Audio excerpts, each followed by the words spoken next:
చూస్తున్నాం. అమెరికా అధ్యక్ష ఎన్నికల సమయంలో ఇదొక సంచలనం. త్వరలోనే అధ్యక్ష ఎన్నికలు జరగనున్న సమయంలో జో బైడెన్ రేసు నుంచి తప్పుకున్నట్లు ప్రకటించడం అమెరికా రాజకీయాల్లో కీలక పరిణామం. ఎన్నికలు క్లైమాక్స్ కు చేరిన సమయంలో బైడెన్ ఈ నిర్ణయం తీసుకోవడం హాట్ టాపిక్ గా మారింది. దేశ ప్రయోజనాల కోసమే తాను తప్పుకుంటున్నట్లు అమెరికా ప్రజలకు లేఖ ద్వారా తెలిపారు బైడెన్.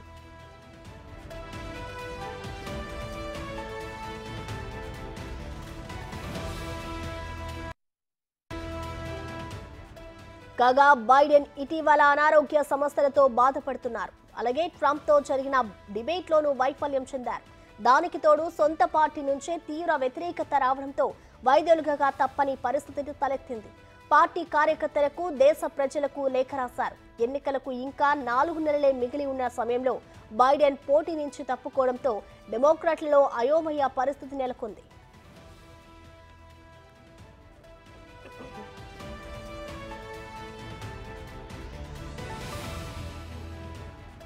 బరిలో ఎవరు నిలుస్తారన్న దానిపై ఉత్కంఠకు తెరలేచింది. లేఖలో ఉపాధ్యక్షురాలు కమలా హారిస్ కు కృతజ్ఞతలు చెప్పిన బైడెన్ ఆమె అభ్యర్థిత్వానికి మద్దతు పలుకుతూ ఆ తర్వాత సామాజిక మాధ్యమాల్లో పోస్ట్ పెట్టారు. డెమోక్రాట్లలోనూ ఎక్కువ మంది హారిస్ వైపే మొగ్గు చూపుతున్నట్లు తెలుస్తోంది.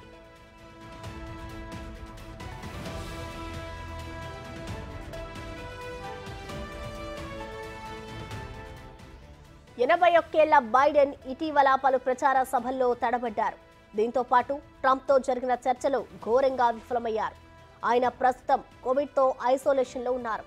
ఇటీవల జరిగిన ప్రైమరీల్లో 95% డెమోక్రాట్ ప్రతినిధులు బైడెన్ కు మద్దతు పలికారు.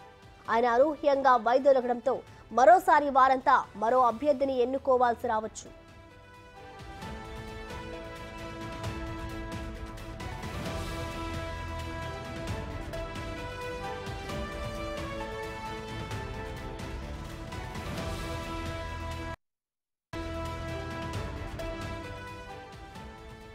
వచ్చే నెల 19 నుంచి 22 మధ్య షికాగోలో జరిగే సమావేశంలో అభ్యర్థిని ఎన్నుకుంటారు. దేశ చరిత్రలో అత్యంత చెత్త అధ్యక్షుడు బైడెన్ అని ట్రంప్ వ్యాఖ్యానించారు.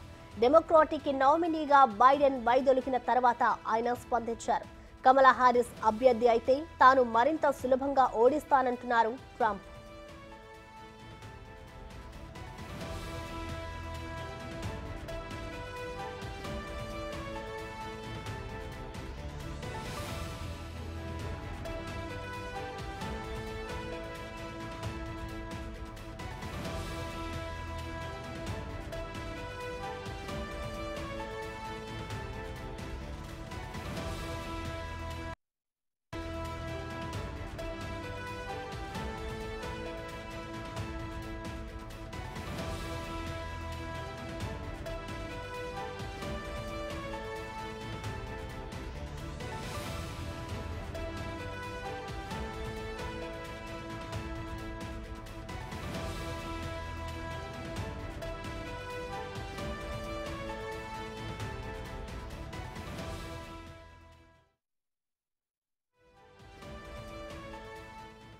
దీనికి సంబంధించిన మరింత సమాచారాన్ని యూఎస్ నుంచి మా ప్రతినిధి లక్ష్మణ్ అందిస్తారు లైవ్ ద్వారా.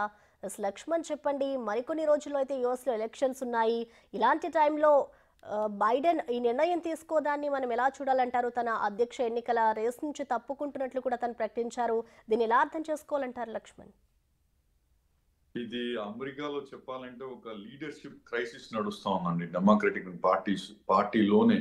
ఎందుకంటే ఈ మధ్య బైడెన్ దాదాపు 81 ఇయర్స్ మనకు తెలిసిన విషయము. తను ఇప్పుడు కోవిడ్ ఐసోలేషన్ లో ఉన్నారు.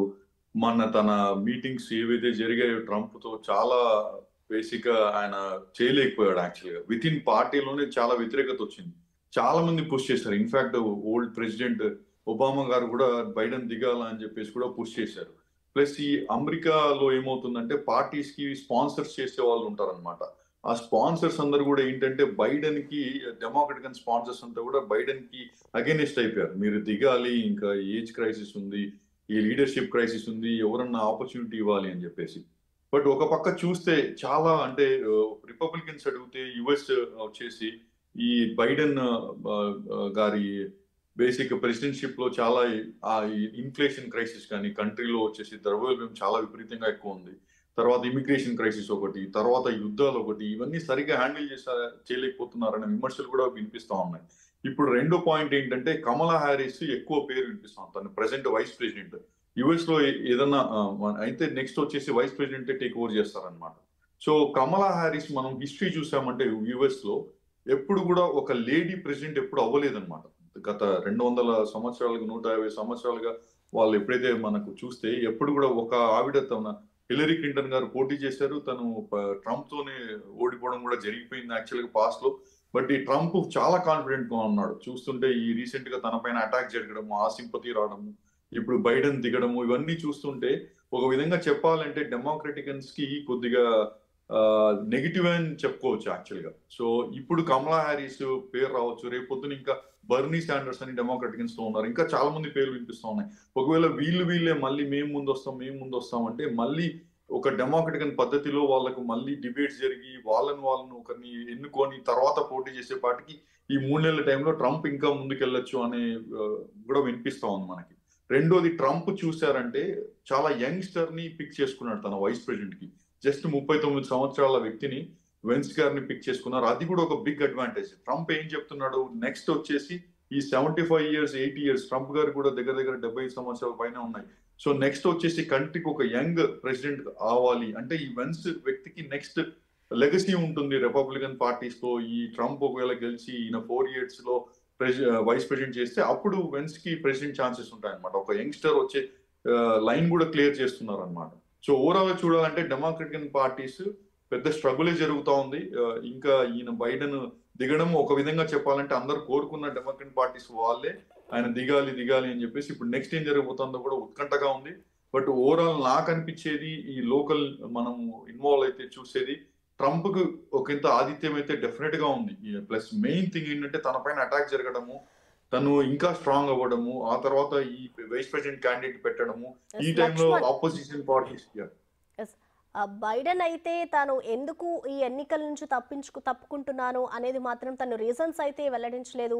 సో మనం రీజన్స్ కనుక చూసుకున్నట్లయితే తనకు సొంత పార్టీ నుంచి పర్సన్సే వద్దు అంటూ కూడా సపోర్ట్ కూడా చేయట్లేదు. సో అవే రీజన్స్ అనుకోవచ్చా, లేదు అంటే హెల్త్ ఇష్యూస్ అనుకోవచ్చా? అంటే దీన్ని ఎలా చూడాలంటారు? మొత్తంగా ఆయన రీజన్స్ అయితే వెల్లడించలేదు కదా, మరి ఎలా అనుకోవాలంటారు లక్ష్మణ్? ఓవరాల్ గా అండి రీజన్స్ వెల్లడీకున్నా బయట ఈ మధ్య కాలంలో బాగా వినిపిస్తుందంటే మనం సాక్షాత్తంగా చూసాం. ఎక్కడైతే మనం జరిగిన డిబేట్స్ లో బైడెన్ గారు వచ్చేసి చాలా వీక్ గా అయిపోయింది వెన్ అపోజిషన్ ప్రెసిడెంట్ ట్రంప్ గారితో యాక్చువల్ గా. సో దాని వల్ల ఏమైందంటే ఎవరైతే స్పాన్సర్ చేస్తున్నారో డెమోక్రటిక్ పార్టీస్ వాళ్ళందరూ ఒక ఇంత అన్సాటిస్ఫైడ్ గా ఉన్నారనమాట. ప్లస్ ఏజ్ క్రైసిస్ కూడా ఉంది. ఆబ్వియస్లీ 81 ఏజ్ అన్నది it's a big number, right? I mean so దాని వల్ల కూడా వస్తుంది మల్టిపుల్ థింగ్స్. యాక్చువల్ గా విత్ ఇన్ పార్టీలోనే తనకు సపోర్ట్ రావట్లేదు. ఆయన చాలా గట్టిగా ఉన్నారు ఇప్పటి వరకు, నేను నిల్చుంటాను రోజు అదే చెప్పేవాడు. యాక్చువల్ గా సడన్ గా ఈ రోజు మనకు మార్నింగ్ తను ఒక లెటర్ రాసి ప్రజలందరూ కూడా దేశం కోసమే నేను వెనక్కి దిగుతున్నానని చెప్పాడు. సో ఈ విధంగా చెప్పాలంటే మల్టిపుల్ థింగ్స్ విత్ ఇన్ పార్టీలోనే సపోర్ట్ లేకపోవడం, చాలా ప్రెషర్ ఉండడం తన పైన. నేను చెప్పినట్టుగా ఒబామా గారు కూడా తనని రిక్వెస్ట్ చేశారు మీరు దిగాలి అని చెప్పేసి. మాజీ ప్రెసిడెంట్ ఒబామా గారు 2 టర్మ్స్ చేశాడు తను 8 ఇయర్స్. సో అవన్నీ కూడా మనము కన్సిడర్ చేయాల్సిన విషయం అండి యాక్చువల్ గా. Okay, thank you Laxman.